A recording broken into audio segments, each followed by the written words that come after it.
Good morning.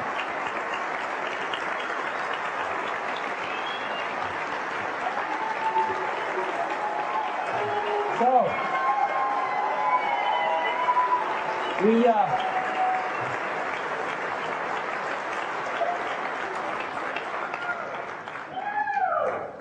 thank you. We have some great stuff to announce today. So, let's get started. I'd like to go through an update, some cool things that have happened this last quarter, talk about Mac OS X, talk about the Digital Hub, talk about the iBook, and then talk about the iMac. Start with the update. First thing I'd like to tell you about is the iPod. This amazing new Digital Hub device that we announced last quarter. And it has been so well received. I just grabbed a few reviews here from Newsweek. The iPod is the best digital music player yet. New York Times, it may be the finest portable music player ever built. And the Wall Street Journal, the iPod is simply the best digital music player I've seen. Now these guys rarely agree on anything, but they agree on the iPod. And we have been thrilled with the success of the iPod. We introduced it on October 23rd. We shipped our first iPods on November 10th. And a lot of people have asked us, well, how did it do? Between November 10th and December 31st, less than 60 days, I am thrilled to report to you that we sold 125,000 iPods.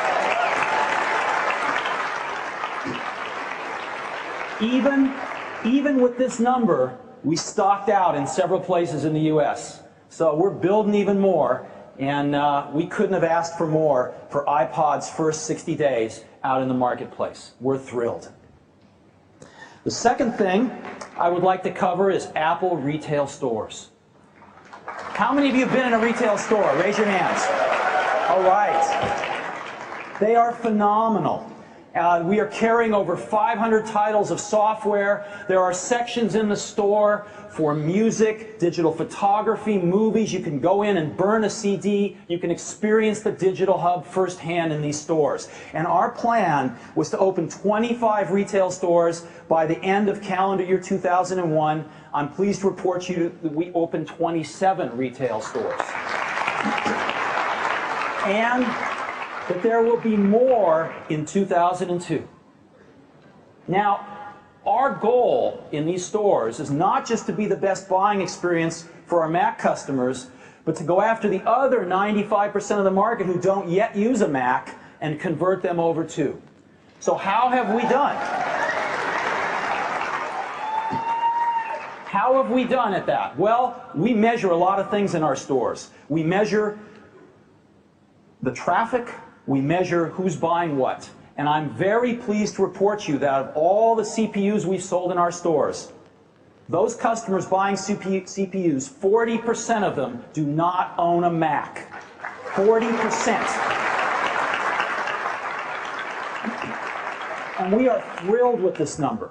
And we see it climbing as time goes on. One other statistic I want to share with you. Macworld this week is expected to attract about 80,000 people over the 4 days. Huge. One of the biggest shows in the industry.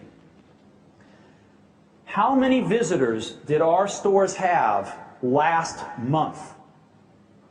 I am pleased to report to you that our 27 stores in the month of December had 800,000 visitors.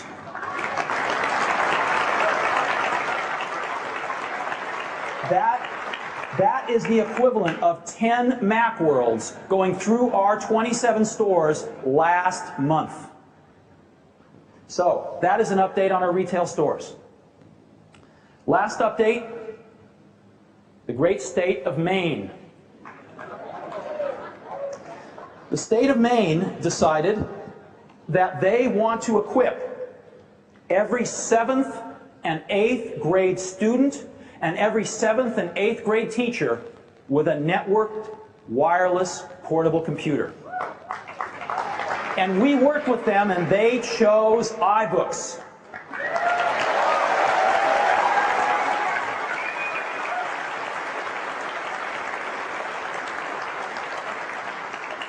And we are partnering with the state of Maine, and we have received the largest education order in history from the state of Maine for 36,000 iBooks.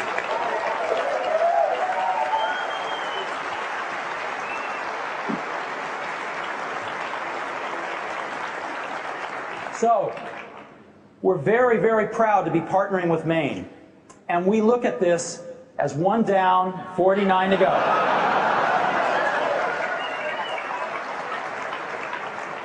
We know that Texas is going to be a challenge, but we're going to work on it. So, the state of Maine, and those are my updates. So, now I would like to talk about Mac OS X.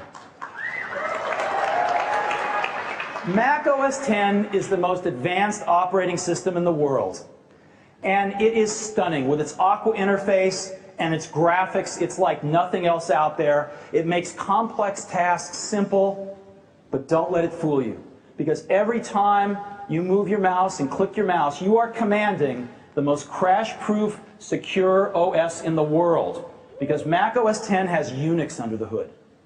And we are seeing more and more Unix programmers become Mac programmers now. And more Mac programmers become Unix programmers. And it's fantastic. And again, Mac OS X has gotten rave reviews. Let me show you a few of them. Business Week, version 10.1 of Apple's new operating system is a triumph. Business Week. ZDNet, David Corsi, OS X is the nicest operating system I've ever seen. And the Detroit Free Press, the new OS X for Mac runs circles around Windows XP.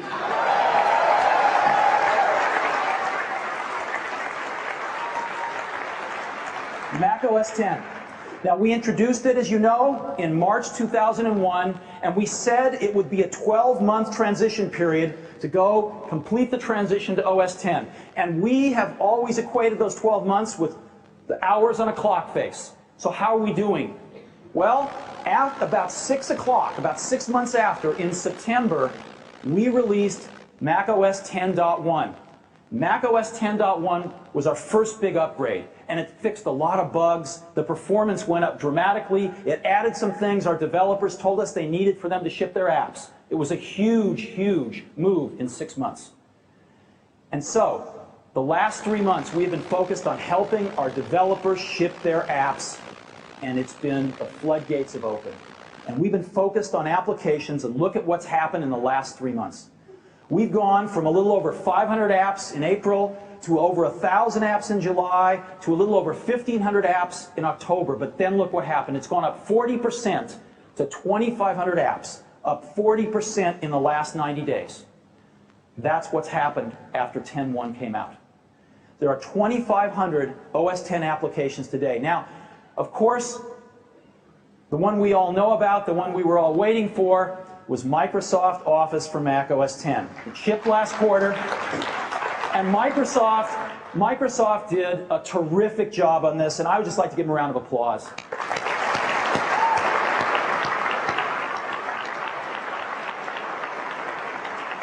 And they are thrilled with the sales rate, and we are thrilled with the app. The company that everyone asks about next is, of course, Adobe, right? And I am very pleased to welcome Shantanu Narayan, Executive Vice President of Adobe, here to tell us what Adobe's doing and show us some very cool stuff. Thanks, Shantanu. Welcome. Thanks. Thanks, Steve, and good morning. It's a pleasure to be here this morning.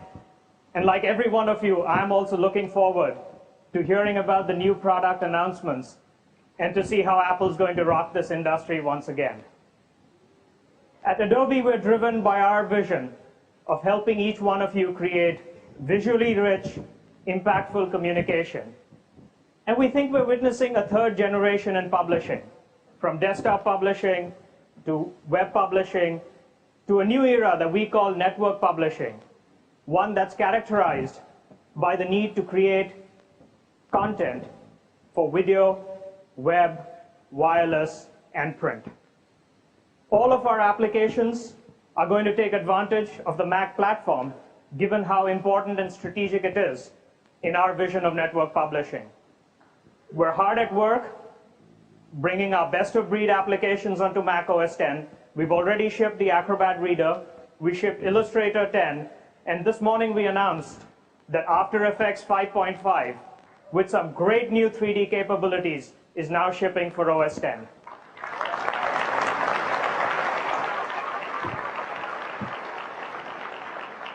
What I'd like to do now is invite Russell Brown, our Senior Creative Director, to show us some of our applications on OS X. Russell? Okay, with that, let's get this going. You've seen this great lineup of programs here from Adobe and great integrations, what we're going to talk about this morning. Let's start with today's theme, Lord of the Rings. We're going to take this through a project here in Illustrator 10, running native in OS X. Let's take this and let's get right over here to Adobe InDesign 2.0.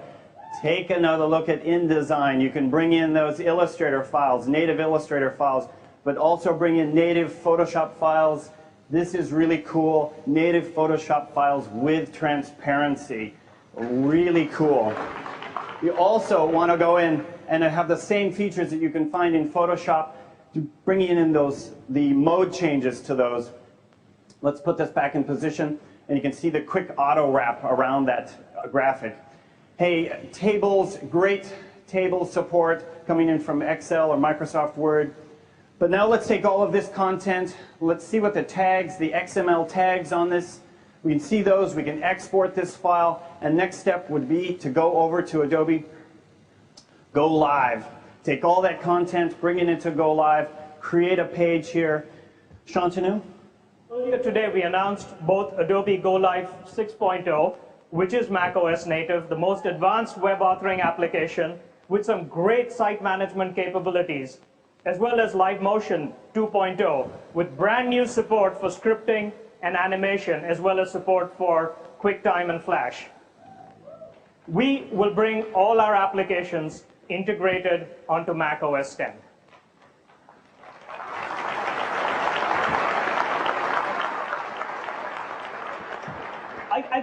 I guess there is one more application that some of you are interested in seeing on macOS X. I just happened to bring that with me here. Can we show that, Russell? Why don't we take a look at Photoshop?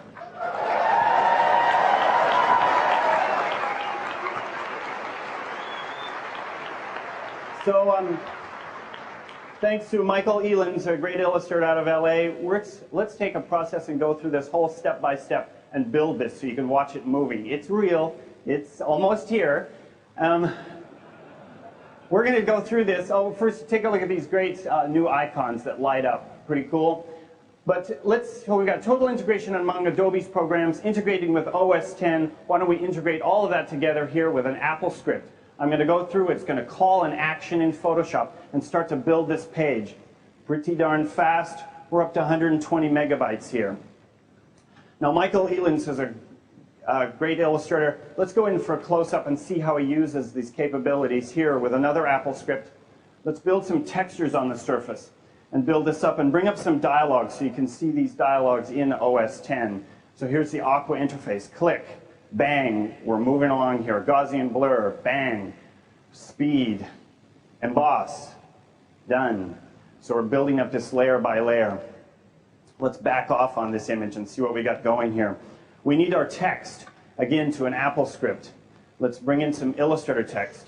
Apple script's going to go over to Illustrator, select this text, copy it, bring it back in. This isn't just normal text. This is a complex path, which is really cool. Bring it in, add a style to this. As you can see here, it's a classic case where you can see the OS X interface in action here. Let's move forward here. Last thing we might need here is to bring in some text, some editable text directly into this graphics. Let's zoom this up a bit so we can see what's going on. And let's bring in some text. I'm going to click over here, load in some text. Oh my goodness, can you see that? Somebody's been goofing around with this. Wouldn't it be nice to spell check a document in Photoshop? Oh, spell checking. Remember, keep this in. spell checking, change all, bingo. So, there you have it, Shantanu. Thanks, Russell. Earlier today, also, the engineers told us that InDesign 2.0 is release candidate. We're just baking it, and we'll be shipping it soon to every one of you. 10.1 is here. Adobe is here with our best-of-breed applications. And given the content that you saw, Steve, I think we're the poster child of applications for OS X. Thank you.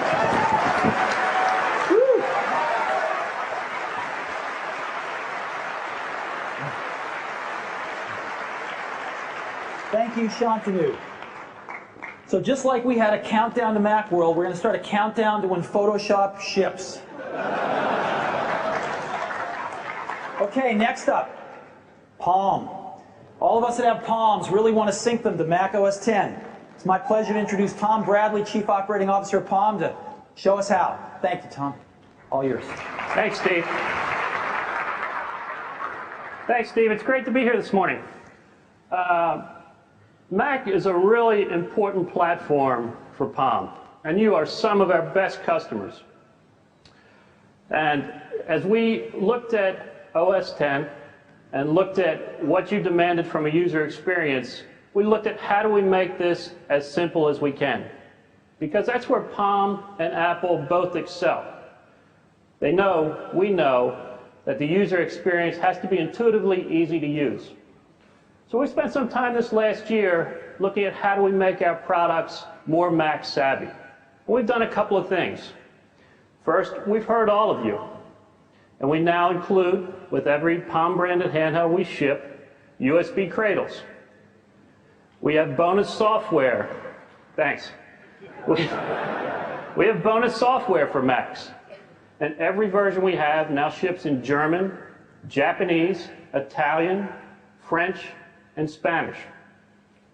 But rather than me just talk about this, I'm going to have Ken Freeman, product manager for the Palm desktop software, help show you how we've included OS X to make the user experience really simple.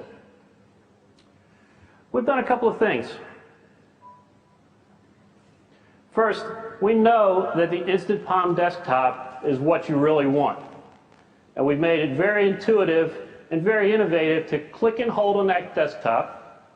Up pops a menu where you can easily look at your to-do list, see your calendar, find your contacts, or create a new item if you want. We've also looked at applications around how we make drag and drop much easier to use as it relates to vCard and vCal. You simply drag the vCard from the Palm desktop to the Mac desktop, and the information instantly pops up.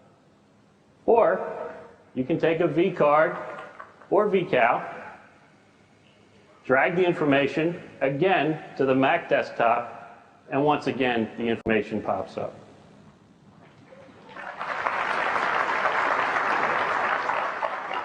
Now last and not least, one of the things I know you've thought about is how do we sync in OS X? And now you can sync within the OS X product. And let me show you how easy it is. All you do is take the Palm handheld, place it in the cradle, hit the hot sync button, and your information will instantly sync on the product. By the way, you can now download the public beta files of Palm Desktop 4.0 at www.palm.com/Macintosh. So Steve, thanks for the opportunity to speak to everybody. I know you're going to have a great show. Thanks.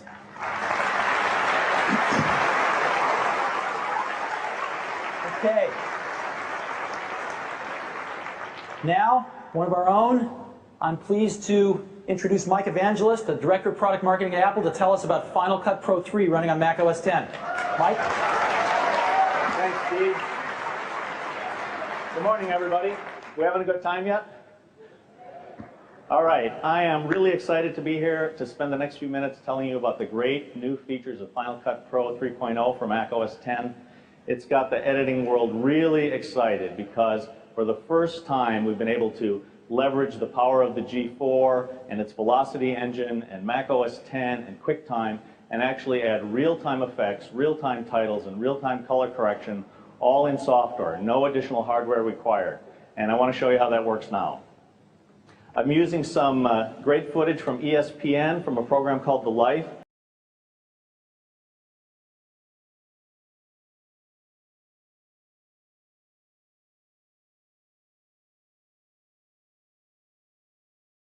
So this is a program edited entirely in Final Cut Pro, and the people at ESPN are especially excited about the real-time effects because they do this stuff for a living. They're living in this. And even the old version they love, but now with real-time effects, they're just going crazy for this. And let me show you a couple things here. As we looked at this, I thought we could use a transition between those two scenes. And it's as simple as dragging it in. Now what you're going to see is this is going to play back in real time. In the old way of doing things, which was 3 weeks ago, we had to wait for this to render, and it wasted time. It broke the concentration and the flow of editing. Now I can just play.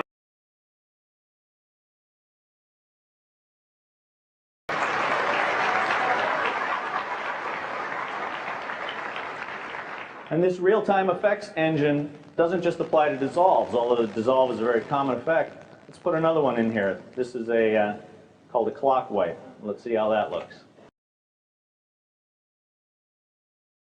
All in real time. This is a godsend for editors because you do this hundreds of times every day when you're editing video, and now you no longer have to wait.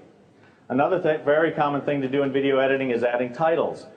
Final Cut 3 adds real-time titling. Let me show you how that works.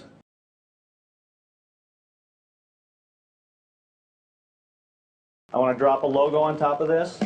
What you're going to see, I'm going to take a title, superimpose it on top of those two scenes. So what we're going to play back now will be a real-time title superimposed on top of two scenes with a real-time dissolve between them. And let's play that back.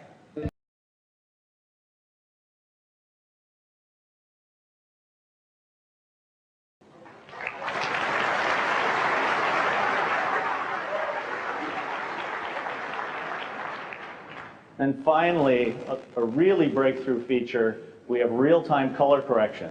Any of you who work in video have ever come back from the field with a shot that looks like this are really going to appreciate this. In the old days, again, 3 weeks ago, if you had this shot, you had two choices. You could throw it away, which is obviously not an attractive option. You could go out and spend a lot of time and money on hardware-based color correction systems to salvage the shot. But in Final Cut Pro 3, it's much simpler. I just go into our color correction window, and I'll try not to go too fast because this is only about 4 clicks and we're going to fix this. I set the black point, set the white point. You can see the color cast is almost completely gone. I'm just going to bring the levels up a little bit to bring out the flesh tones.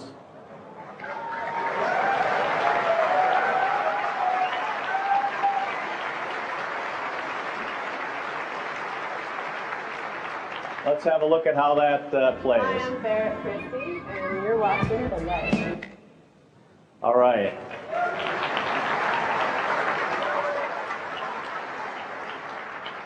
In case you missed it, here's what it looked like before and after. Now what you're seeing here, real-time effects using the G4 chip, the Velocity engine, and Mac OS X. This works, of course, superbly on our desktop G4 systems. But perhaps the most exciting thing about this is this stuff all works on PowerBooks too. So for the first time at any price, you can take a complete professional video editing system anywhere you go. So that's Final Cut 3. Thank you very much.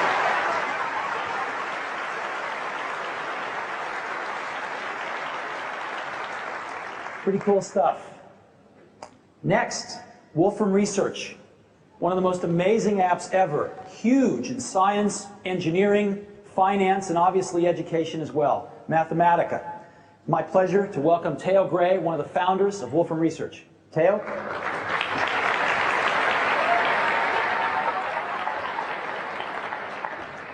So some of you may be asking yourself, what actually is Mathematica?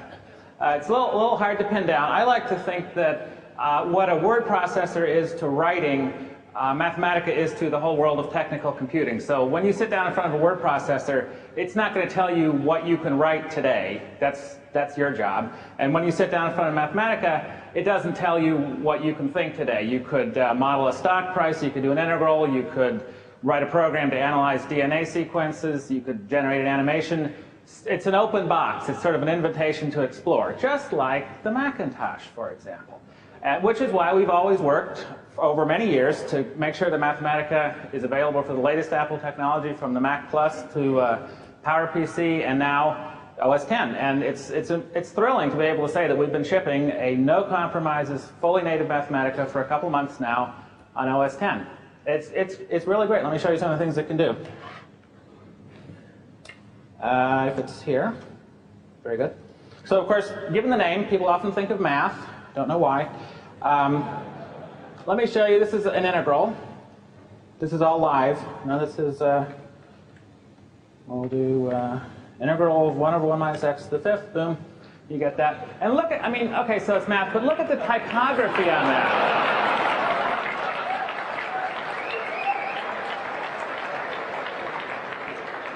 I mean, it's like everything looks better in OS X, even math. And is this useful to calculus students? Absolutely. As I say, the homework of the world doesn't stand a chance. The other thing it's good for is Dave Barry columns, actually. He recently had what I believe is the world's only known integrals joke. And in case you didn't get it, there you go. He actually had that in his column. But seriously, let me show you. This is a 6-character input, 6 letters, and you get, this is approximately 35,000-digit number. It's not that big, but the point is, it's pretty typical in the kinds of things that people do with Mathematica that a very small input will use just an open-ended amount of memory. Hard to predict, you never know, it could be hundreds of megabytes. And that's one of the really nicest things about OS X, that however much memory you need, you got it. You don't have to worry about that. And in fact, a good example of that is animations. They take a huge amount of memory to generate and to render. And for the past couple of weeks, I've been making some up for you to see today. And I've been doing that not on some big server, but on my own little PowerBook in the background while I was doing everything else that I needed to do for the past couple of weeks. There's no way I would try that on any other operating system, because these calculations need to run for days without failing.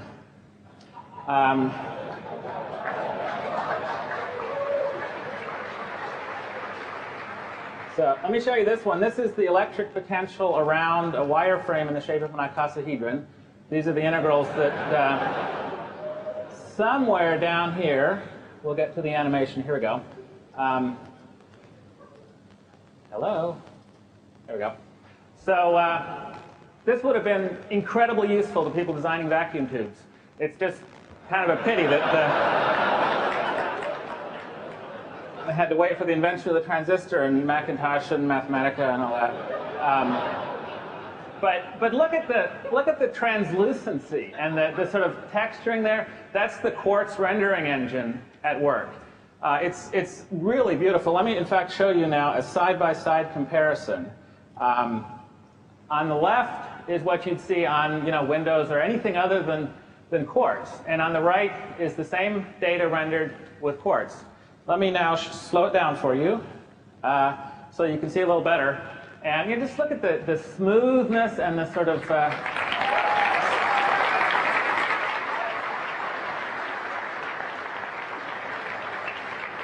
that's what you call world-class anti-aliasing. Only on Quartz, only on OS X. And we've been waiting for a long time for an operating system like OS X to come along to really let Mathematica shine. And thanks a lot to Steve. Come visit us, wolfram.com. You can see all our products from student version through web servers. Thank you very much. Thank you, Sam.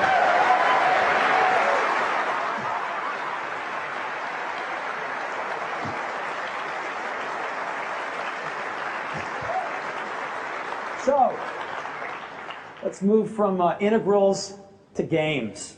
Games are really important to us. They use a lot of integrals in games, actually. And Aspire has shipped more games on the Mac than anyone else in the last year. It's my pleasure to introduce Mike Rogers, the president of Aspire. Tell us some really cool new stuff. Yeah, thank you. Hi. I can't tell you, it's a thrill to be up here today. You know, there's no question about it, there's never been a better time to be a Mac user. And with all the support from Apple and great hardware and, of course, the power of OS X, there's never been a better time to be a Mac gamer. Last year, as Steve said, we released 10 new games for the Mac. Games like Escape from Monkey Island, Tony Hawk's Pro Skater 2, American McGee's Alice. We got a lot more planned for 2002. So we're going to show one of our new games. It's about a boy you've probably heard of before. It's Harry Potter and the Sorcerer's Stone. We can show the video.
Weeks, you can come by our booth tomorrow and try it out, along with Return to Castle Wolfenstein, Automatic, Spider-Man. We're also really pleased to make a couple of huge announcements for us today. The Sims Hot Date, which is the add-on pack to the best-selling Mac game last year, The Sims, is coming to the Mac, and it'll be available first part of this year. And then we got a brand new addition to our lineup, and I just can't tell you how excited we are about this, but Star Wars Galactic Battlegrounds from LucasArts is coming to the Mac the first part of this year. That's huge. Thanks to everybody at Westlake, Apple, EA, LucasArts, Activision. Have a great show. Don't forget to play a game.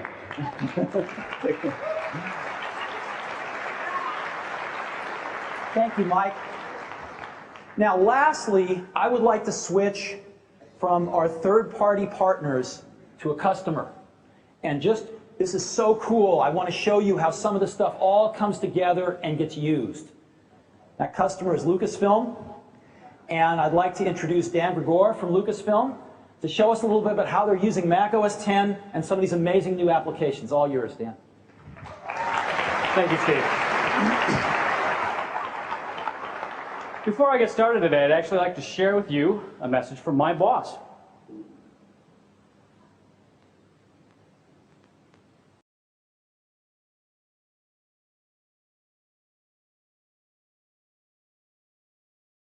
Macworld. I'm sorry I can't be there today, but I'm still in the throes of trying to finish the next Star Wars film.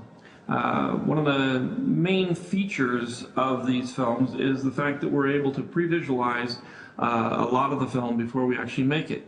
In order to do that, we've created a little animatic department, and they use the Macintosh OS X to create little movies that show me exactly what I'm going to be ultimately turning into the grand movie.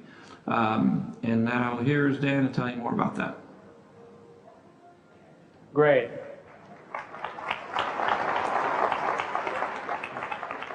As George said, my name is Dan. I work at Skywalker Ranch, and I'm working on episode 2. And today I'm here to show you how we've created over 4,000 shots for Star Wars Episode 2 using the Macintosh with OS X, Maya, and After Effects. Pre-visualization, the typical tools of pre-visualization are storyboards, production paintings, excellent for being able to tell whether or not your story is going to work in the end. For episode 2, we wanted to take that a whole new notch up and give George an incredibly new advanced tool to tell his stories well before post-production ever begins. The first thing I'd like to show you today is Maya running on Mac OS X. Now, this is a pretty simple project. It's a shot that you may recognize from the trailer. I'm just going to scrub through this wireframe. Pretty simple stuff. Let's bump that up one notch to flat shaded. Now, this is the way you'll see animatics done for most feature presentations if you care enough to look at the DVDs of any movie out there today. In fact, on the episode 1 DVD, you'll see animatics that were done as flat shaded QuickTime movies. Again, excellent for telling your story. You can tell whether or not things are working. It's a giant leap. For episode 2, we wanted to take that well beyond. With Maya on OS X, we are able to go fully textured mode. We're going to go fully lit mode. So not only does George have the tools to tell whether or not the shot is working, but he can also tell mood, feel. He can tell all the things and answer all the questions that need to get answered before costly post-production ever starts. What if he changes his mind? He's prone to do that occasionally. The opening shot of the movie, I did 20 different revisions of it. That's where After Effects comes in. We try to work smart, we try to work very fast. 4,000 shots, it's a lot to do. We render in layers. I'll build this up in After Effects 5.5 for you on OS X. We have the hero layer, we have traffic, we have our background. At any time, George could change any of this. He may not like the traffic, wants it to go a different direction, he may want to change the ship. No problem. We render it out of Maya as a single layer. It's much faster than actually doing the entire thing. Drop it in After Effects, add any special effects we need to, explosions, laser bolts, you name it. I'll scroll through this a little bit for you. There's our shot in After Effects for OS X. It's the marriage between these two applications that's so wonderful. Let me play the final movie for you. This is running in QuickTime. You may recognize that from the trailer. It's the marriage between these two applications that's so excellent on a single platform. OS X, Maya, After Effects. It enabled us to do over 4,000 shots. To give you some perspective, 1,800 of those will actually appear in the movie. It's an incredible tool for George to pick apart what he does and does not like before post-production starts. I'll be at the Alias Wavefront booth all week. Please feel free to stop by and ask me any questions. Thank you very much, Steve. Thank you, Dan.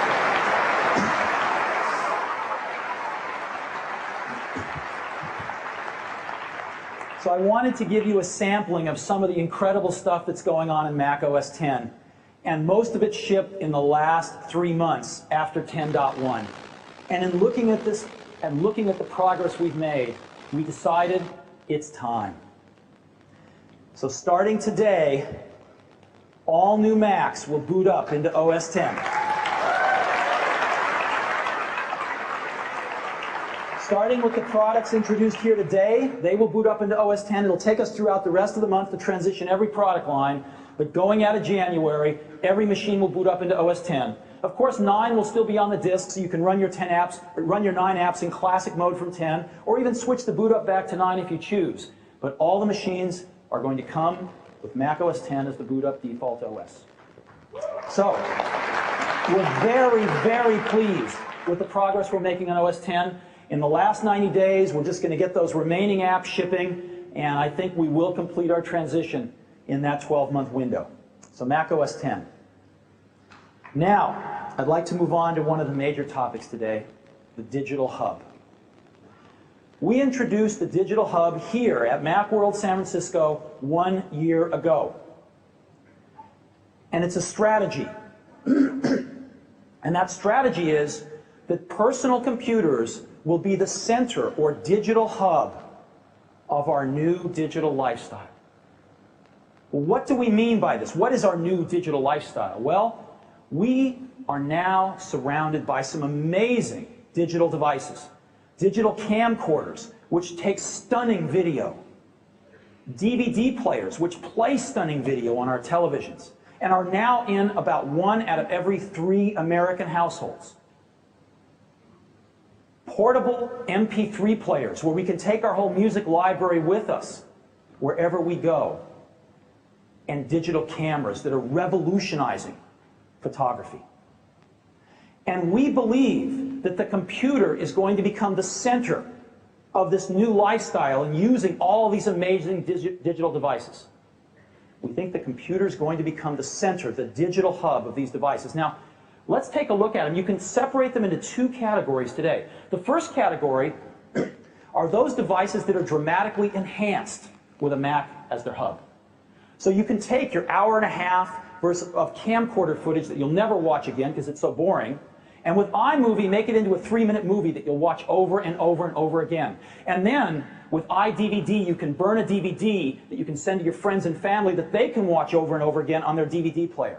And so the camcorder and the DVD player can be dramatically enhanced with a Mac at the center as the digital hub. But now let's look at the other half of the devices. They are not even useful without a computer at the center. What do you do with an MP3 player without a computer? How do you get the music onto it? What do you do with a digital camera without a computer at the center? How do you get the pictures off, and where do they go? These devices require a computer as their digital hub today. So in this universe of devices, we believe is the next great era of personal computing to be at their hub. And that's our digital hub strategy. Now, again, we rolled it out a year ago. It's been 12 months. What have we done in those 12 months? We went into the year with iMovie 2, the best consumer video editing software in the world. And we added iTunes at the beginning of the year, the best digital music jukebox software in the world. And then we enhanced it with iTunes 2 in the fall to do auto-syncing with iPod, another breakthrough that has never been done before. At the beginning of the year, we announced iDVD, a breakthrough app that lets you build your own DVD and then write it out on our SuperDrive. And in the fall, we enhanced that with iDVD 2 that lets you have motion menus, just like professional DVDs. And so, in the realm of digital devices, iMovie makes your camcorder much more valuable. iTunes makes your MP3 player possible. iDVD lets you burn DVDs to dramatically enhance the value of your DVD player. And I would just like to give a brief demo of these apps to you right now in case you haven't seen them.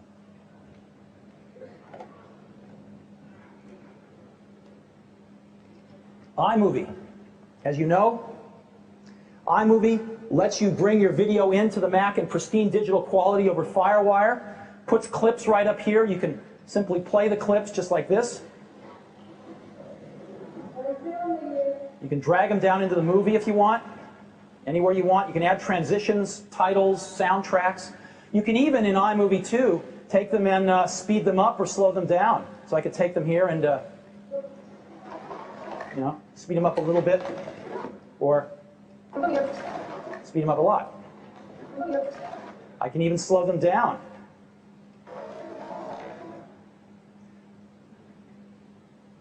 So I want to show you a movie that was made by a guy named Jonathan Winslow. He's a 13-year-old middle school student, and he did this for a project for his class about skateboarding. And he did it over a weekend. He shot the video on Saturday, and he actually edited the movie on Sunday.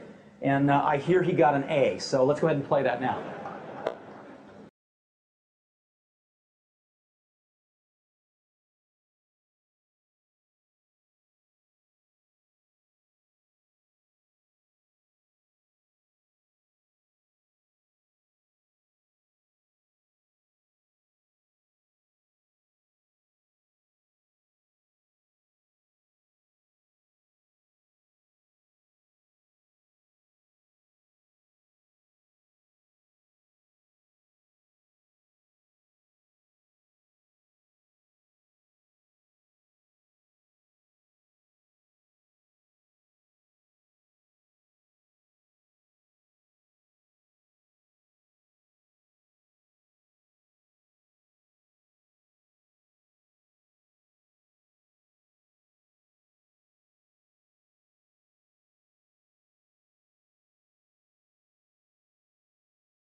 13-year-old kid.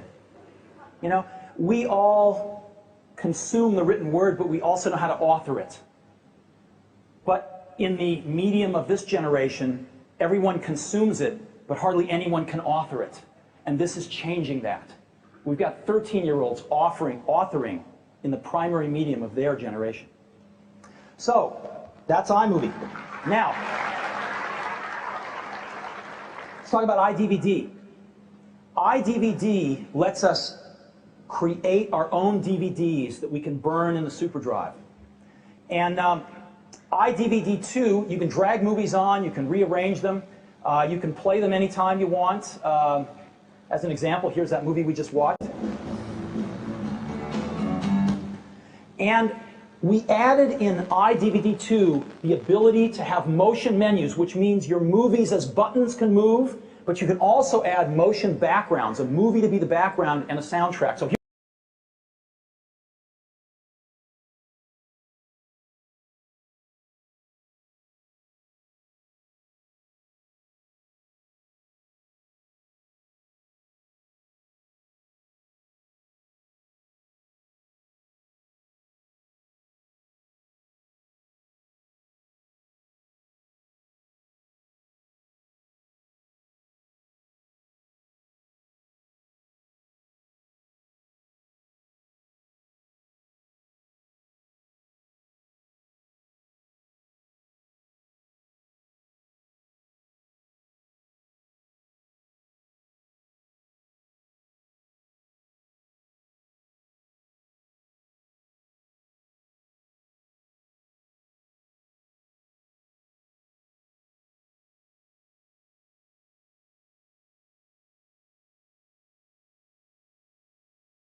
kids.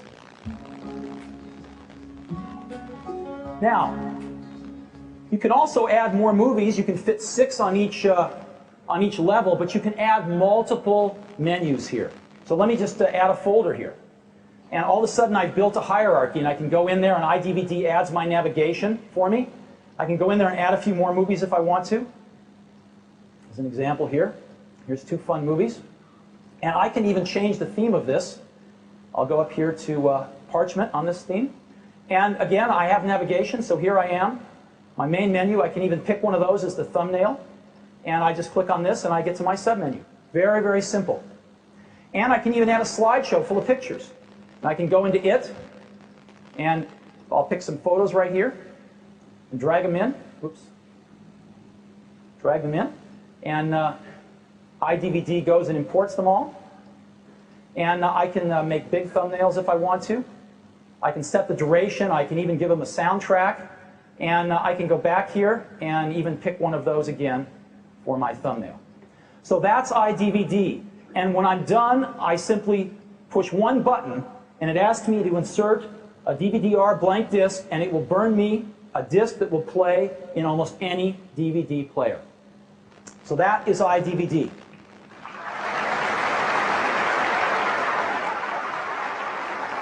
Now, this is one of our most leading edge apps. This is going to explode over the next year or two. But even now, since we first shipped iDVD a year ago and the SuperDrive a year ago, we have sold over 1 million blank DVD-R discs.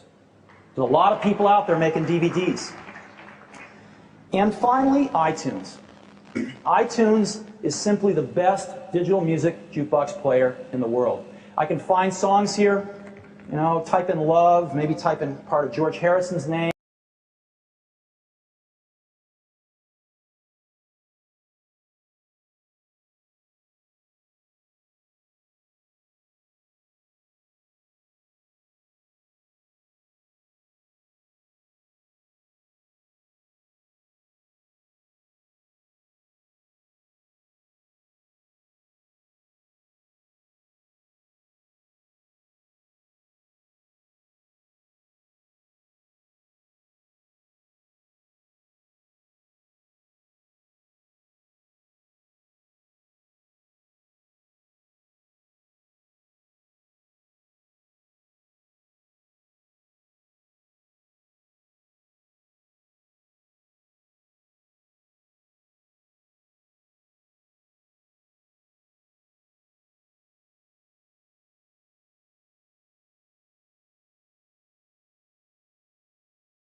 That is iTunes. And again, we have distributed over 8 million copies of iTunes. And we've got a lot of really, really happy iTunes users out there.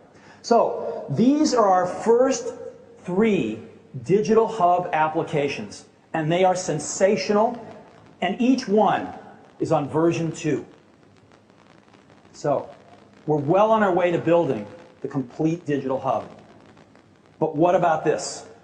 What about the digital camera? Digital cameras are exploding, and as I said, they are revolutionizing the way we take pictures. Last year, 2001, 6 million digital cameras were sold in the US alone. That's a pretty big number. As a matter of fact, if you look at all the cameras that were sold in the US, and you exclude only those one-time use throwaway cameras, digital cameras were 30% of all cameras sold in the US. 30%. This is exploding. What are we going to do about it? Well, today we are introducing our 4th Digital Hub application, iPhoto, and it's killer. So, what was the problem that iPhoto was supposed to solve? Well, we started off listening to folks, and they said, you know, what you have to do, the chain of events you do when you plug a digital camera into your computer is you got to import your photos, which can be a nightmare. You've got to edit them, which can be a nightmare, and you've got to print them, which can be a nightmare. Use multiple applications, it's a mess.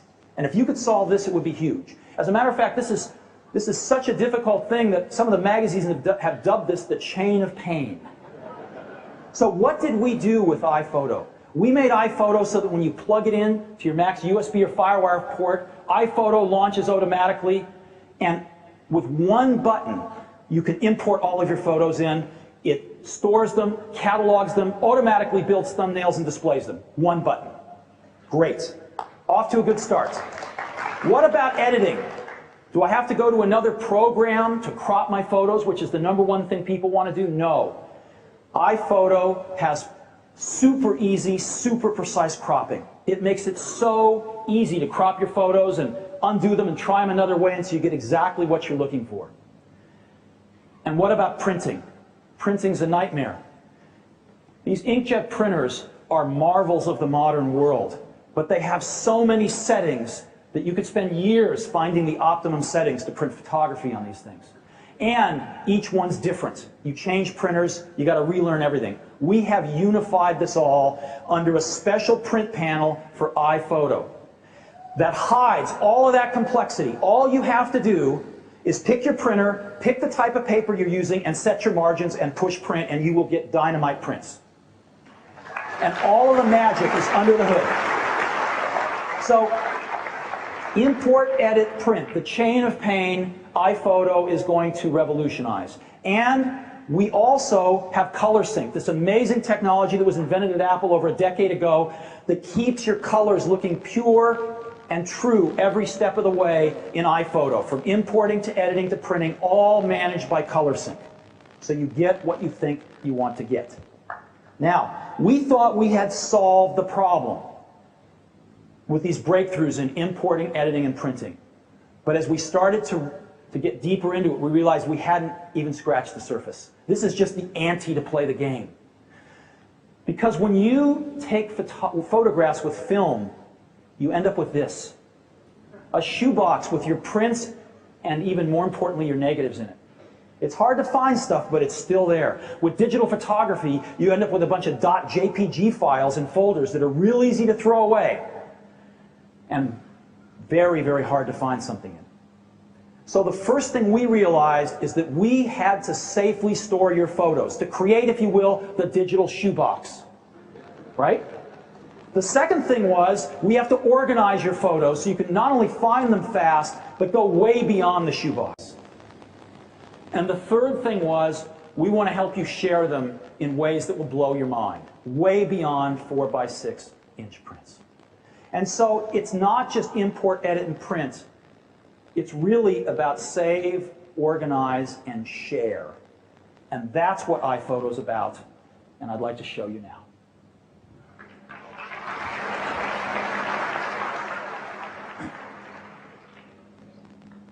I've got a little Canon digital camera here. I'm going to turn it on. Great. Connie, come here for a minute. Come on, don't be bashful. There's only 100,000 people watching on the web. Thanks. Okay. Now I've got some photos on here, and I'm going to plug my camera in. And when I plug my camera in, it'll take a second, and iPhoto is launching automatically. You just saw it, and boom, there's iPhoto. Now, you see that I've got this bar along the bottom, sort of my control bar, with import, organize, edit, book, and share. And that is the flow of things, my workflow for photos. So in the import panel, it's already found my photos, and all I have to do is say import. I push this button, and iPhoto will just import them. I even have an option of checking this box to erase them on the camera after they're imported, so I don't even have to do that manually. So it's pulling in my 12 photographs over USB. And you'll also see over here on the left, looks a lot like iTunes, doesn't it? I have a library of all my photos, and iPhoto has just finished importing and put all my photos at the end of the library. And I have albums of photos, and we'll get to those in a minute. So I've imported. Now let me go to Organize. Organize lets me do a lot of things, but the most important thing with iPhoto is I built thumbnails. I didn't have to do anything. I don't have to deal with names. I have the pictures themselves. And in this case, they're worth over 1,000 words. And I've got over 1,000 pictures in here, and I can just scroll through my pictures like this. Here's all my pictures in my library. Again, over 1,000 of them. It's really easy to find something, but if I want to see them even more as groups, I can make them smaller or larger.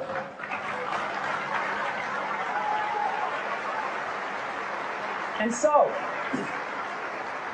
at its smallest setting, I've got a few hundred photos on the screen at once. And I'm going through 1,000 photos just like this. You can scroll through thousands of photos and find the one you're looking for in no time. Now, every time we do an import, we also assign a film roll to it. And so you can see things by film rolls as well. If you think, well, that was on the same roll as another photo, I can see that as well.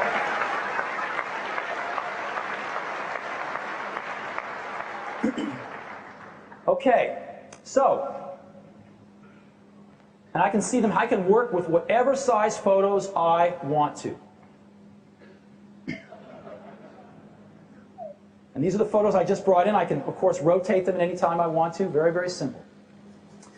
All right, I can also create photo albums, and that's what these are over here. I can make a new one. I'll call it Macworld. And I have a new album here, and I can just drag photos into it. Very easy to do. I can take a bunch of photos if I want to, and just drag them all in. And I can just click on this, and it's just, if you're familiar with iTunes, think of it as playlists for pictures. These are my photo albums. Matter of fact, iPhoto even builds one for me called My Last Import to show me the pictures that I just imported, of which these are. All righty.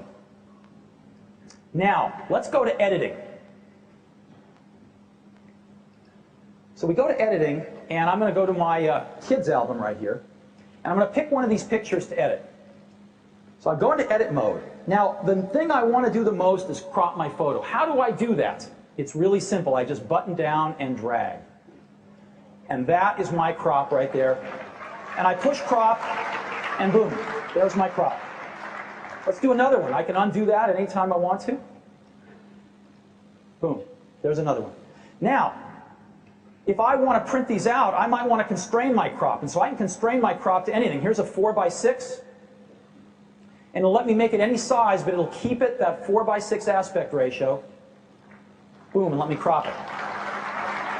Or I may want to crop as a 5:7 portrait. Boom. Or if I want to put these photos on a DVD, which is fantastic to put photos on, I might want a 4:3 aspect ratio because that's what televisions have. Boom. And that's how simple cropping is. It's amazing. Let me show you another example of this. I'll take another photo here and go into Edit, and just make it black and white. And iPhoto will take a few seconds to do the computations, and boom, I have a black and white photo. Very, very simple. Now, if you noticed, when I am in iPhoto, in the organized view, I can just click on a photo and I immediately am transferred into edit view. But you can change that. If you love Photoshop, if you love to do all these amazing effects in Photoshop, I can go into iPhoto's preferences right here and pick other, and I can set that with any app I have. Unfortunately, I don't have Photoshop running on 10 yet. So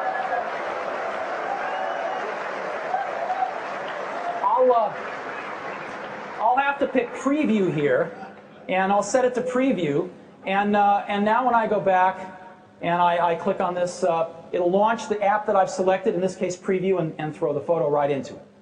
So now I want to talk about sharing. We've talked about importing, organizing, editing. I want to jump over to share. iPhoto lets you share your photographs in amazing new ways. This stuff is unbelievable. Now, my favorite of all, actually, is the slideshow. This is an album of photos here. Matter of fact, our chief architect's of iPhoto's daughter. And I'm going to go into Share, and I'm going to pick Slideshow. And Slideshow will put these, we'll create a slideshow of these photos on the screen and use OpenGL to cross-dissolve between them beautifully and let me put my own music to it. And so, let me just show you this.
I want to show you another amazing thing. Here's another photo album here of some pictures from a Hawaiian vacation. I want to make a homepage of these pictures. I want to put these on the web so that anyone, anywhere in the world, on any computer can access them and see them. They don't even need a Mac. Now, we allow you to do that in iTools, but you have to do it manually. iPhoto takes that to a whole new level. What do? I push a button called Homepage. And iPhoto goes out on the internet and connects with our servers at Apple and builds that page automatically here. And here's all my photos. I can put any picture frame I want on them. Right? And I can change the type. And when I want to publish that, I simply push a button. And it's going to connect to iTools, transfer all the photos, and we are going to host your website for you on iTools with all your photos.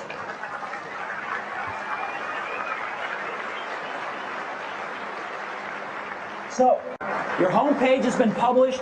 Visit your page. And again, I'm going to launch IE, and boom, here's my page of photos. I can pick any one I want to. I'll just pick this one, and we've built in a slideshow feature with some buttons here so you can just look at your pictures just like this. From any computer, anywhere in the world. Pretty cool. All righty. So, now, what if we want hard copy? Well, as I said earlier, let's go back and print on an inkjet printer. I push print, and up pops our print panel. And all I have to do is select the printer, select the paper I'm using, right? Photo on photo paper, and set the margins. Okay? That's all I have to do, and push print, and I will get great prints. I can also print greeting cards if I want to, you know, double folded, single folded. And I can also have contact sheets with as many as I want on there just by dragging this.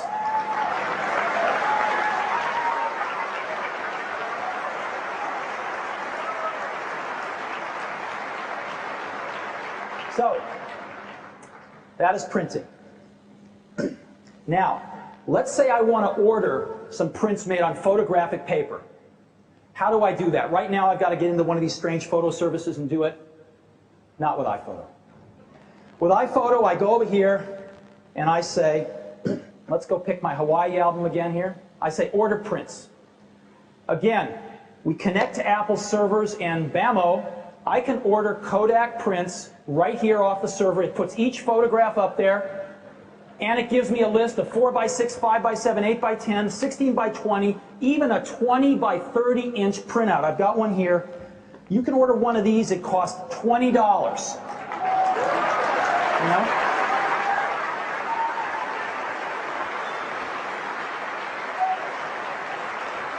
So I just go type my numbers in here. You know, I can just go type in, any number in here. I want one of those, and I want two of those, and it automatically makes my total down here. I can even say I want one 4x6 or two 4x6s and two 5x7s just of every print I've got if I'm used to doing it the old way.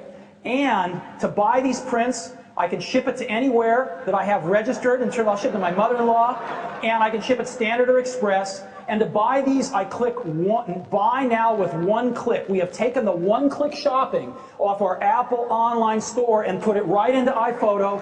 One click, boom, the prints are on their way.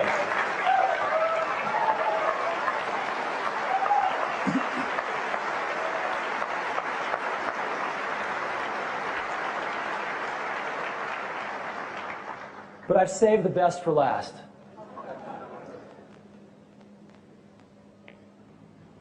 I love the slideshow. It's one of my favorite things. I love the web page. I love printing on my inkjet printer, and I love ordering prints. But what I really want is a hardbound book of my photos. That's what I really want, and we're going to let you have that. We're going to let you order a hardbound book of your photos online. But before you do that, you have to create the book. Multiple images, multiple photos per page. You want to add some text? Well, great. Let's get out InDesign or Quark and design our book. No. Let's not do that. We have built a page layout program into iPhoto that is completely automatic. Never been done before. So, I'm going to take this Hawaii album again, and I'm going to go back to book. I skipped over this tab here. And when I go into book, iPhoto automatically takes those photos and lays them out in a book automatically. I do nothing. And here is a book. I've got myself a 20-page book right here, and I did nothing. Now, I can go back in and customize it. I can say how many pictures per page I want, 1, 2, 3, or 4. So here I can say I want those two in one page, and iPhoto will automatically lay it out. A portrait, a landscape, two portraits, two landscapes, doesn't matter. It lays it out beautifully. I can go over here and say, well, for these parasailing ones, let's go with 4 up for those. And there it is. For the beach, let's go with 3 up. Boom, there it is. Here, let's go with 2 up. Boom, there it is.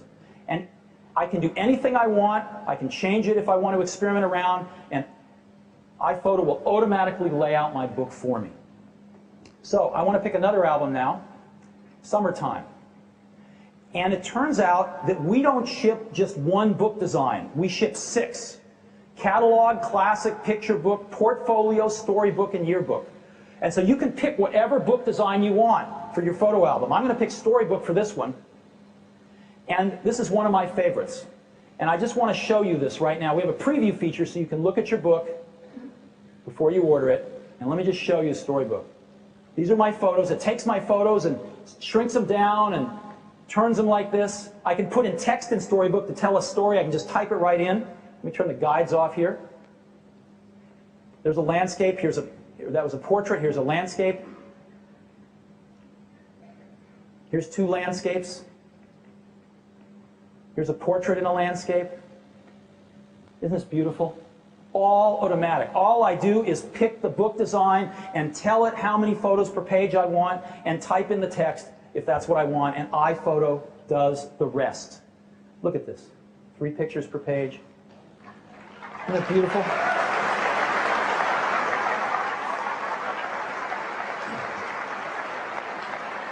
So, this is a first. Now, I've laid out my book. How do I order it? I go back to Share and I push Order Book. And again, iPhoto assembles my book and now is going to connect with servers at Apple. It's going to transfer the book over and let me order my book online without ever leaving iPhoto, without ever having to go to another application.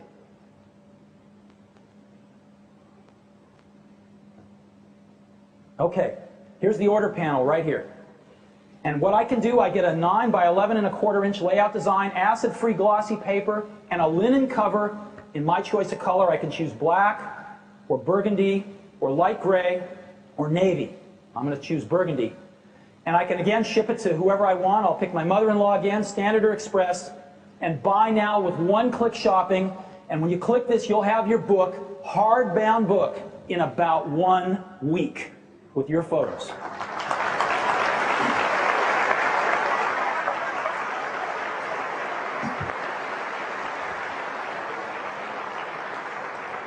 There's never been anything like this before. So iPhoto, an amazing, amazing application.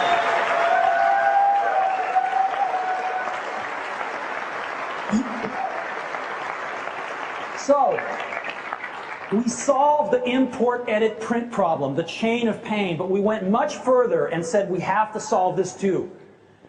Saving, organizing, and sharing. And again, let me just review the sharing for a second. The slideshow, incredibly moving. I think it's going to be the most popular way people view their pictures. Building a home page with one click, right in iPhoto, that we will host on iTools for you, that can be accessed from anywhere in the world on any computer.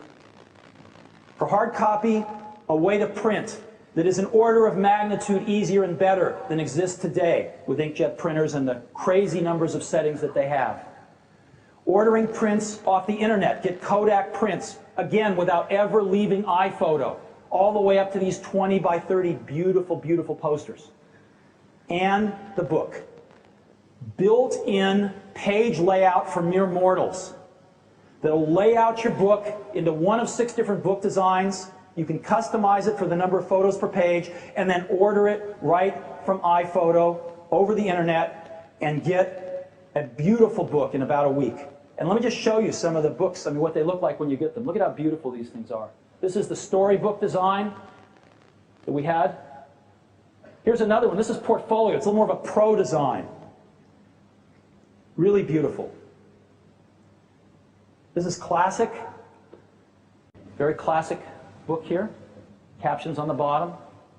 And this is called picture book. Full page bleeds. Very stunning, very dramatic. So, you can get these books, again, in one of 4 colors.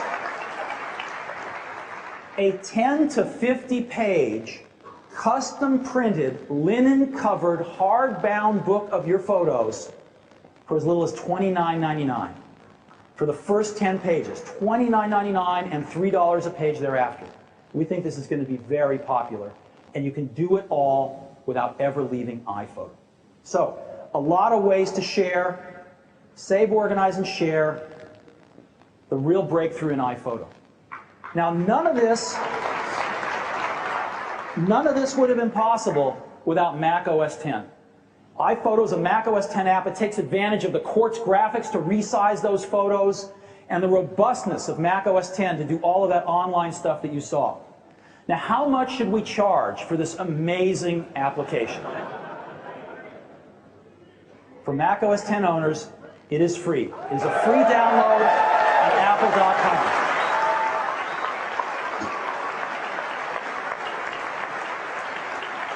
And it is available today.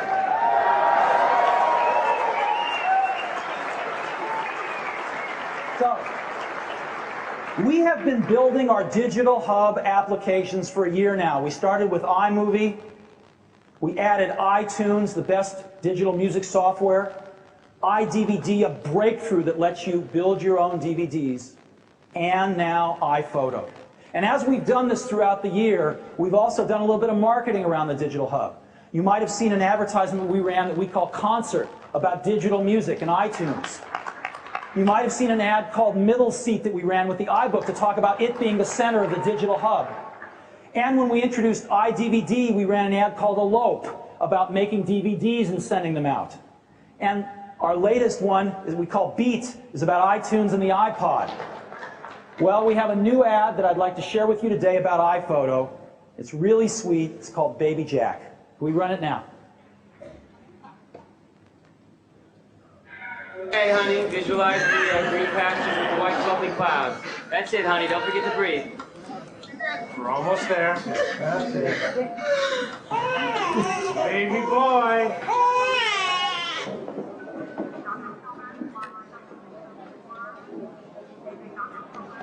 Congratulations, Dad. Thank you.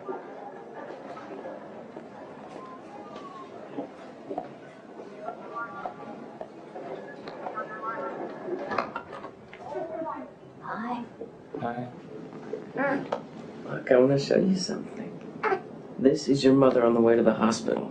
She had to drive because I was too nervous. These are suitcases. You really think she needs all those bags? And these are your grandparents. You don't know them yet, but you will. And that's your mom, holding you for the first time. Look how handsome you are. I think you look like me. iPhoto. Shoot it, save it, share it.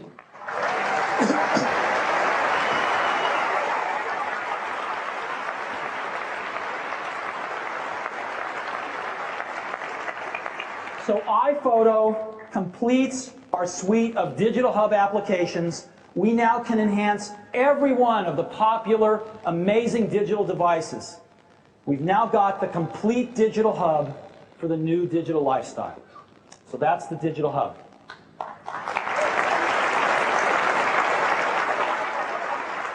Now, I'd like to talk for a moment about iBook. iBook has been a huge success for us. And it, again, has been received so well critically. You know, the Wall Street Journal, the new iBook is the lightest, smallest, full-featured consumer portable I've seen. Again, David Corsi at ZDNet. The new iBook is simply the best consumer laptop on the market today. And the LA Times. I have a new favorite laptop. We have been just very, very gratified by the reception that we've gotten from iBook, the new iBook, since we introduced it this spring. And we've got 3 great models of the iBook. But today we're going to make them even better. We're going to start with the $1299 model. We're going to lower its price by $100 to $1199. We're next going to move to the middle model, the DVD model, and we're going to eliminate it. Because what everybody wants, the hottest thing out there, is the combo drive that lets you not only play DVDs, but burn CDs as well. And we're going to take that 600 megahertz combo drive unit and sell it for $14.99 as of today. There's room for a third model. What should we do? What should we do? Today, we're introducing a 14-inch iBook. So, there's the 12-inch iBook. That's the 14. It's a big brother. It's beautiful. The 12, the 14. 14-inch LCD, 600 megahertz processor, 256 megabytes of RAM, 20 gigabyte disk, and a combo drive. It's the same exact thickness as the 12-inch iBook, 1.35 inches thick, much thinner than our competitors' consumer notebooks. Under 6 pounds with a 14-inch display, and the longest battery life of any portable we ship at 6 hours, $17.99. So, this is the new iBook lineup, and I just want to point out that 2 of the 3 models have the incredibly popular combo drives in them. So enjoy them. They are all available starting today.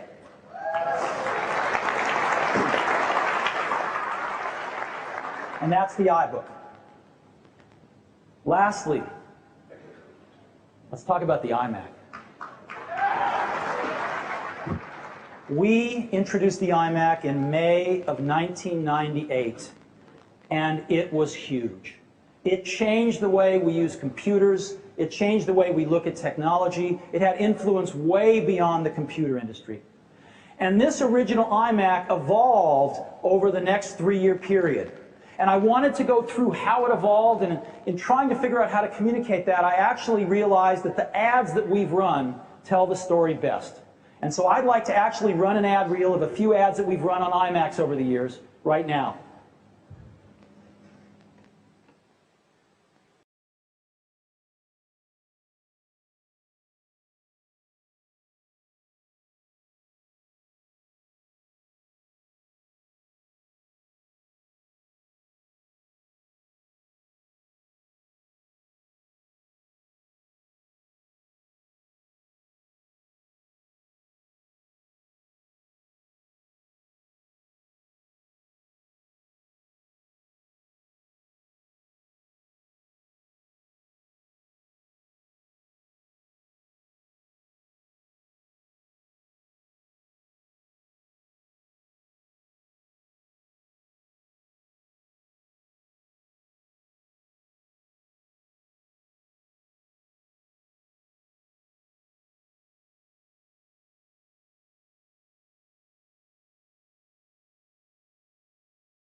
So it's been a 3-year evolution from this to the iMac of today.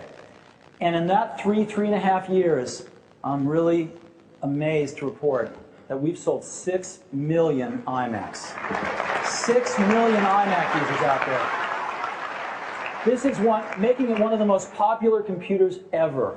And we'd like to say thank you to those 6 million customers.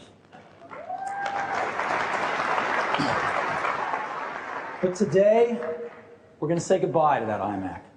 because today we're announcing a new iMac, completely redesigned from the ground up. Our goal was to design it to be the ultimate digital hub, to connect to all your digital devices, to run the applications, the suite of digital hub applications, better than ever before. We also listened to our customers really carefully, and it turned out they wanted the same things we did.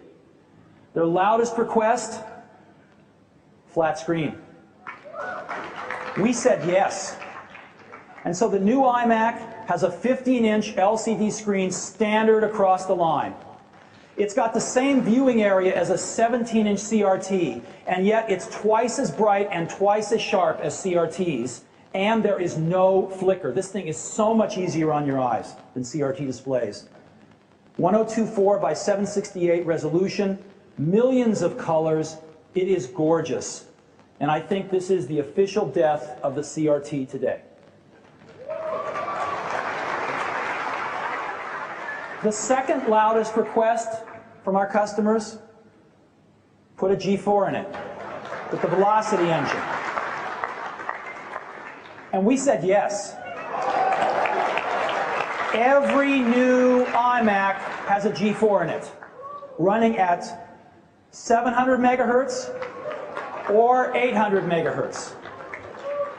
And this is incredible because it speeds up every single one of our digital hub applications. In iMovie, creating transitions and effects goes much faster with a G4. In iTunes, you rip your CDs and burn CDs faster with a G4. iDVD isn't even possible without a G4 because you need the G4 to compress the video into MPEG 2, which is the standard for DVDs. And again, in iPhoto, everything goes faster. The resizing the photos, etc. The G4 helps all of these apps. Third loudest request for our customers, let us get a super drive in it. And we have said yes. We want to be able to read and write CDs and read and write DVDs. We want to make our own DVDs with movies and pictures on them. And this is really going to explode. And as of today, the discs just cost $5 a piece. We've lowered the 5-pack price to $24.99. $5 a piece, you can burn an hour or 90 minutes worth of video and have 10,000 photographs on a DVD. So these are the core technologies in the new iMac. They are all pro features. We didn't stop there. Every new iMac has an NVIDIA GeForce 2 MX graphics chip in it with 32 megabytes of video memory, 24-bit at all resolutions. This is 3 times faster 3D graphics than the iMacs of yesterday. We've built in 5 USB ports, 2 FireWire ports, 100 megabit Ethernet, built-in modem, airport ready with antennas. We're the only desktop manufacturer that does that. Built-in microphone, built-in headphone jack, a really nice internal digital amplifier and digital speaker, and in 2 of the 3 models, Apple Pro speakers as well. On every model, of course, our optical mouse. So, amazing technology. What about the design? We have been working on this for 2 years. I know some of you wanted this sooner, but I think you'll agree it's going to be worth the wait. This is the best thing I think we've ever done. It's an all-in-one. We passionately believe that consumer computers should be all-in-ones, so you don't have these boxes spewing all over your house. And it solves the whole cable mess problem as well. All-in-ones are clearly the way to go. And everyone has a flat screen. Now, the move to flat screens we recognized early on is going to be the biggest single change in desktop computers in the next decade. And we realized that we had the opportunity of the decade to reshape desktop computers. Now, normally, what we might have done, and I think what everybody else will do, we could have taken our iMac and taken a hacksaw to it, chopped off the back. So we're going to put a flat display on the front. Who needs the back? There it is, the new iMac, ladies and gentlemen. But there are some problems with this. There are some fatal flaws in this approach. With the flat screen in the front, you notice it's not very flat anymore, is it? Because we've glommed the back on with all the rest of the stuff. There's nothing flat about this computer. But the other problems go deeper. We have to put the logic board parallel to the display in back of it, which means the connectors come out on the side, making the worst kind of cable mess right in front of your eyes. And even worse, we have to turn the drives on the side.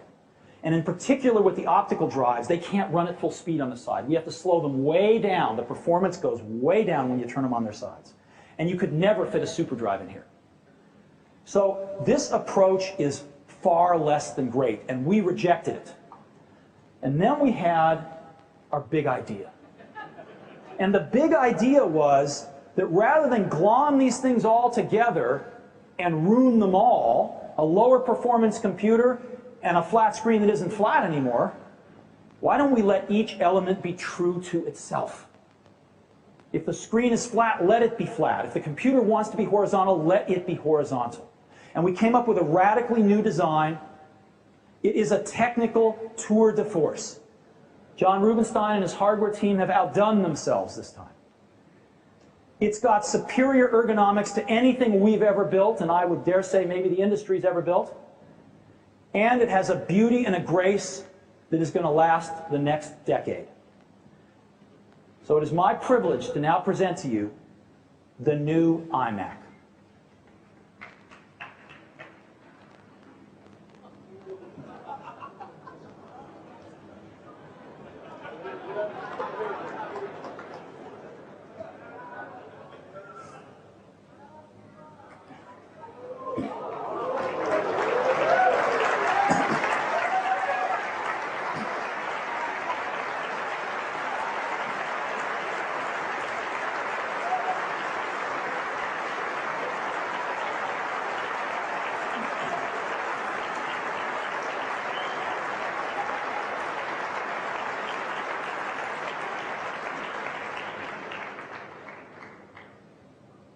Come on over.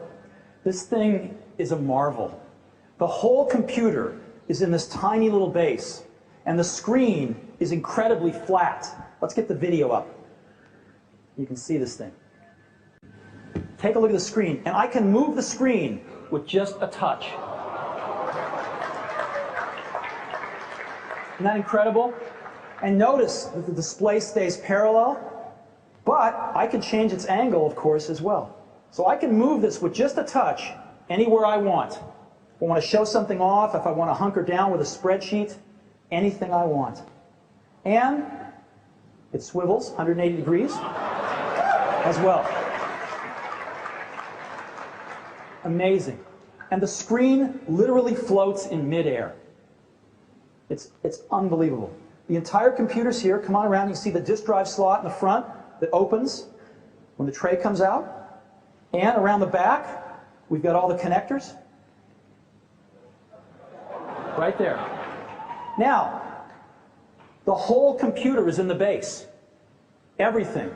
The entire computer, the hard drive, the optical drive, and the power supply. There's no power brick dangling off here somewhere.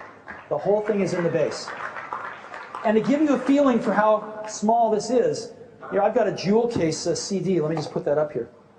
You can get a feel for how small this thing really is. So,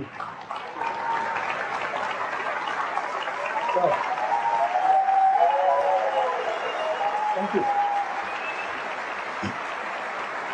So the new iMac, again, it's really wonderful. Okay.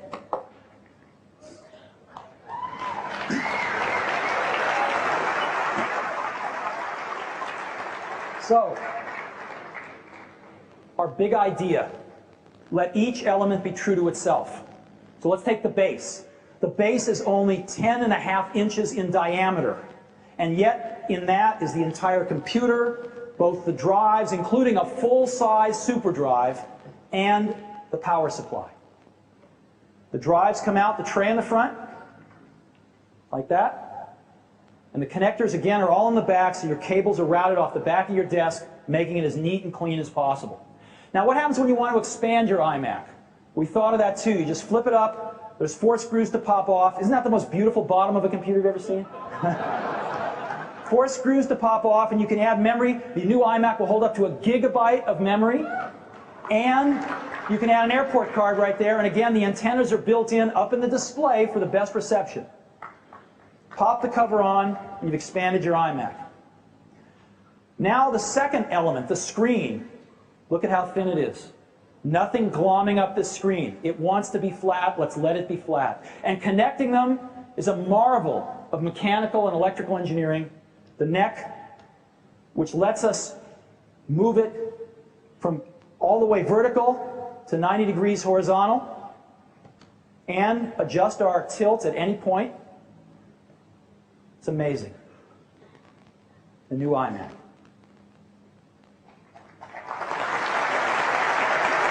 Top view.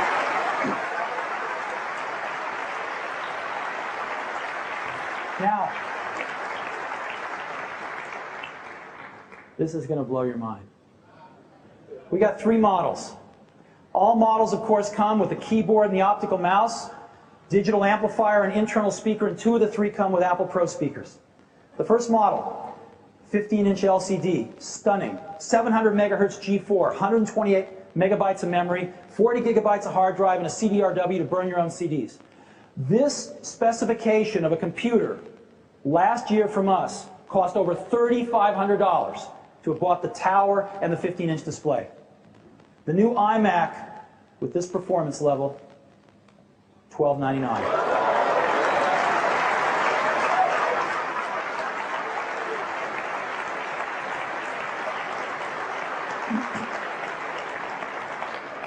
We think flat displays and G4s are so cool, we want everybody to have them. We want every one of those 6 million iMac customers to upgrade, and we want the other 95% to upgrade as well. Second model, we've upped the memory to 256 megabytes and put in a combo drive so you can watch movies as well on your new iMac. And this model, $1,499. Third model, 800 megahertz, up the hard drive to 60 gigabytes, and a super drive. This capability and this performance level cost $4,500 a year ago here when we announced the first tower with the super drive in it. And this incredible SKU, $1,799.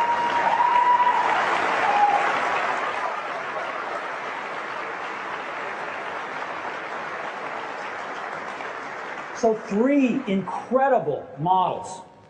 When are they available? We're going to start with the Super Drive model because we think it's going to be the most popular. We're going to ship this before the end of this month. The $1,499 model, as we ramp up into production, we'll ship that in February, and the $1,299 model will ship in March. We're going to ramp up as fast as we can. We expect the demand for these products to be large. So 3 incredible models. We'll get them all in high volume production this quarter, starting at just $1,299.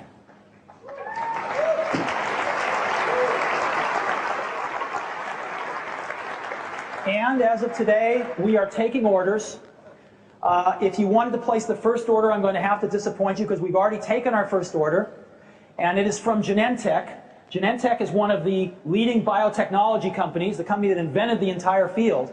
And they've got just a super smart guy running Genentech named Art Levinson, and we are privileged to have him on our board of directors. And so Art saw the new iMac as it was under development. He said, "You've got to let me show this to my folks," because biotech uses a lot of Macs. And recently we did, and I'm pleased to announce that Genentech has ordered 1,000 of them. So not only are we going to see the new iMacs in homes, but we're going to see them in small businesses and large businesses and universities as well.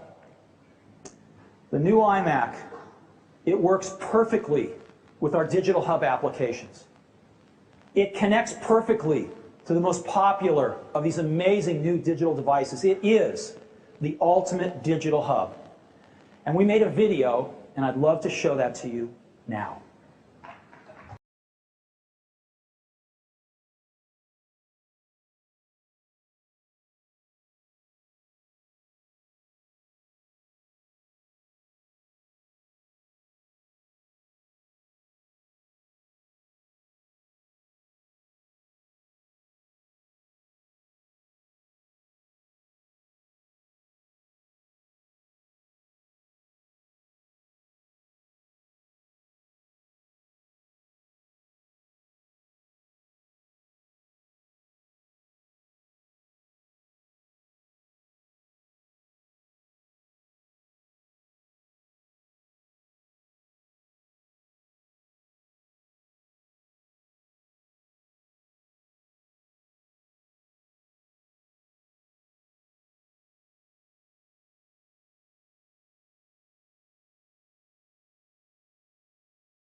A lot of really smart people have been working so hard for the last 2 years on this, and we wanted it to be perfect for you, and I think we got pretty close. And I'd like to thank all those folks who've worked so hard on this, our hardware team, John Ruby's hardware team, incredible industrial design team, mechanical engineering teams, electrical engineering teams, unbelievable effort. Our operations teams, which have figured out how to build this incredible computer for such an affordable price. Just unbelievable amounts of work. Our applications group, who've come up with iPhoto and the rest of the digital hub applications that really make this sing. And the rest of Apple who supported us in doing this. And I hope you love it as much as we do. So, the new iMac.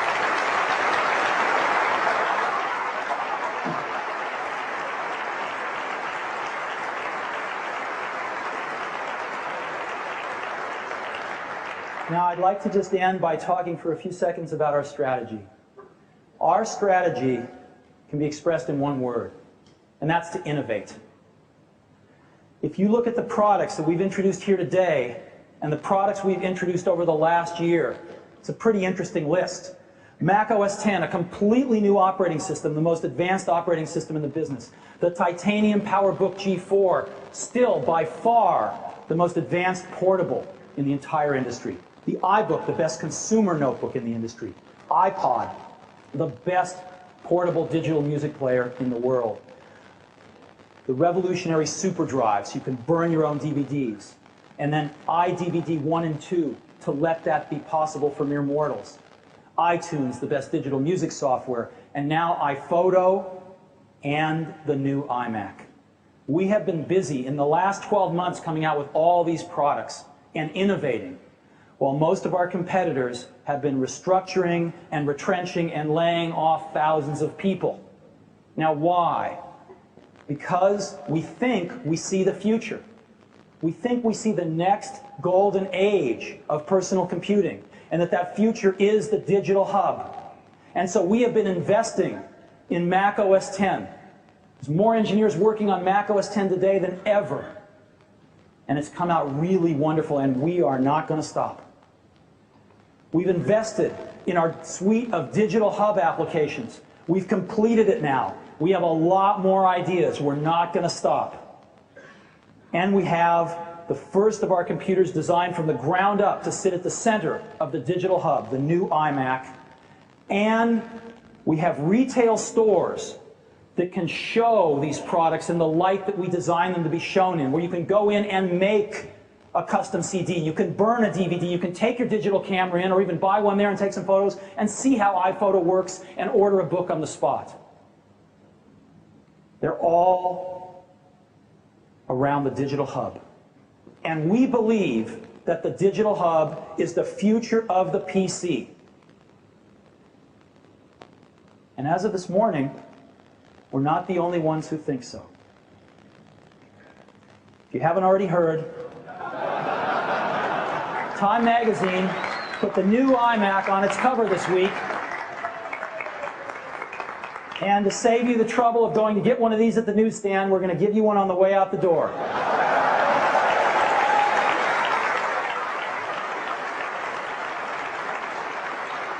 So, flat out cool. Thank you very, very much. And please go to the booth tomorrow and see these, get your hands on these incredible products. And all of us at Apple hope you love them as much as we do. Thank you so much.